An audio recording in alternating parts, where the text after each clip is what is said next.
Good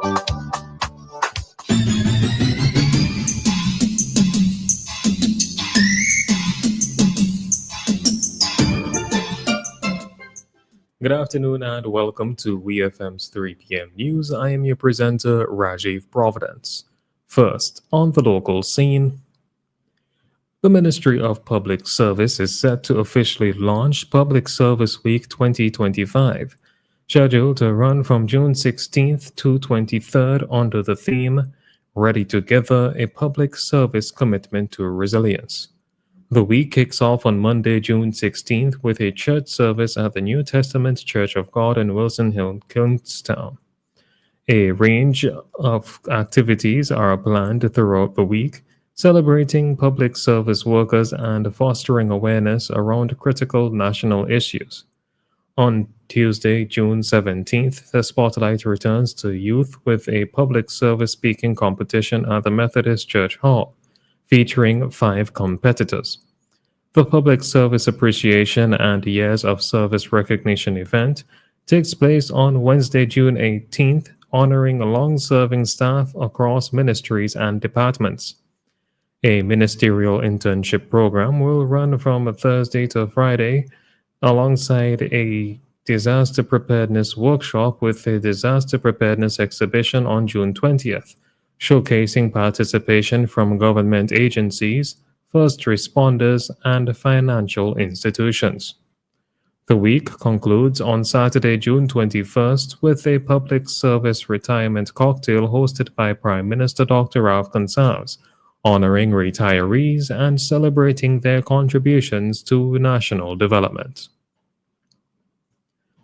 The Ministry of Foreign Affairs, Foreign Trade, Consumer Affairs, Regional Integration, and the Diaspora Unit is extending warm congratulations to the Organization of Eastern Caribbean States, the OECS, as it celebrates its 44th anniversary on Tuesday, June 18, 2025.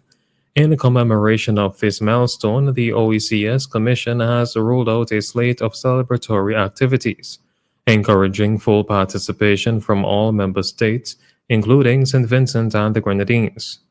The festivities begin with the annual Thanksgiving service on Wednesday, June 11th, streamed live on Facebook and YouTube, and will be followed by the OECS Fun Walk on Sunday, June 15th, under the theme Adapting, Innovating, Sustaining a Unified OECS for a Changing World. The early morning walk, starting and ending at Annisvale Stadium, promotes unity and regional spirit. To cap off the celebrations, Vincentians are invited to participate in OECS Colors Day on Tuesday, June 18th, by wearing green, yellow, white, or navy blue, the official OECS colors, and sharing photos on social media using a hashtag OECS Day and a hashtag OECS Day 2025. The ministry is urging all citizens and residents to take part in these symbolic acts of unity as the region marks 44 years of integration, cooperation, and shared progress.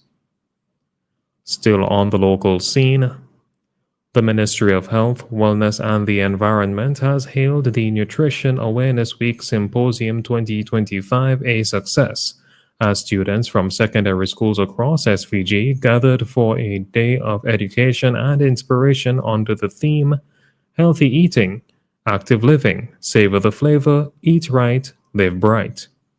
The symposium featured engaging presentations by passionate health professionals who shared practical insights on the importance of balanced diets and active lifestyles.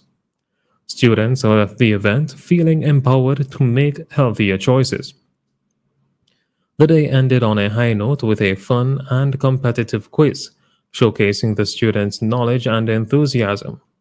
Girls High School claimed first place, followed by Bookament Bay Secondary in second and West St. George Secondary School securing third.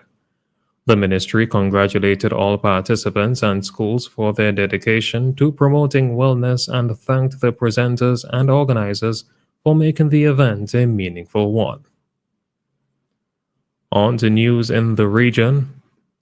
A former teller at Oriental Bank has been arrested and charged with multiple counts of financial fraud, after allegedly stealing $100,000 from the account of a 90-year-old customer. The Economic Crimes Unit initiated an investigation on January 29, 2025, following a complaint by the victim regarding funds withdrawn under false pretenses. Investigators allege that Jamira Farrell abused her position in the bank to fraudulently access the elderly customer's account. Authorities have not confirmed whether the stolen funds have been recovered. Farrell is expected to face trial on the fraud charges, with potentially severe legal consequences due to the nature of the offense and the victim's vulnerability. The case highlights ongoing concerns over financial exploitation of elderly individuals in the U.S. Virgin Islands and underscores the importance of regulatory controls and oversight within banking institutions.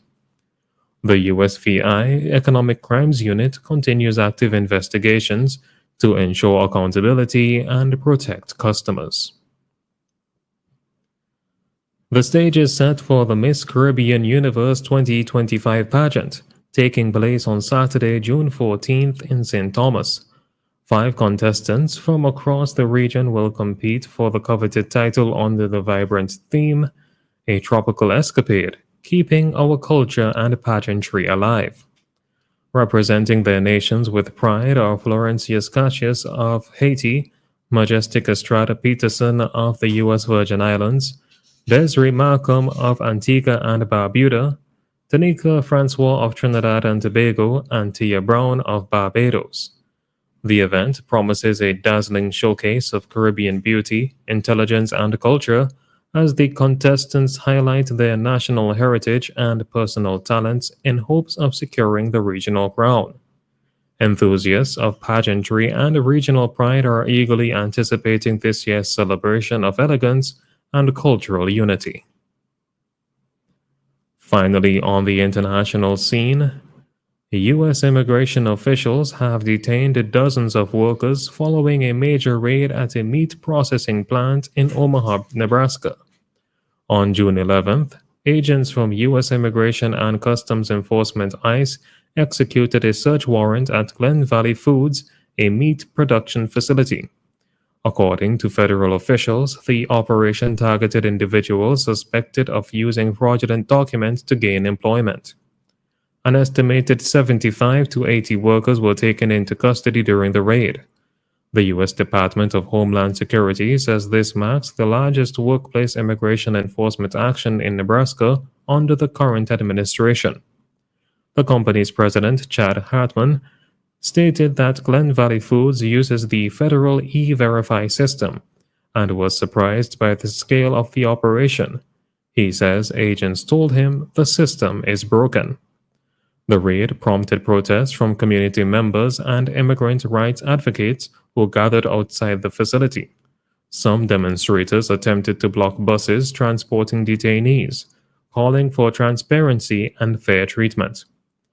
The investigation is ongoing, and ICE has not disclosed whether criminal charges will be filed. This has been WeFM's 3 p.m. News. I have been your presenter, Rajiv Providence. Join us again at 5:30 for WeFM's Evening News, and we thank you for listening. Death is a fact of life. Even though death is a fact of life, that doesn't make it any easier. When dealing with the loss of a loved one, you may try to be strong, but it's really hard sometimes. But that's just when the experience of the staff at New Haven Funeral Home can demonstrate their compassion and help to guide your family through the difficult time. So in your time of loss, call the New Haven Funeral Home at 457-1830 or 458-1467 or email newhavenfuneralhome@gmail.com. New Haven Funeral Home, SVG's preferred funeral home.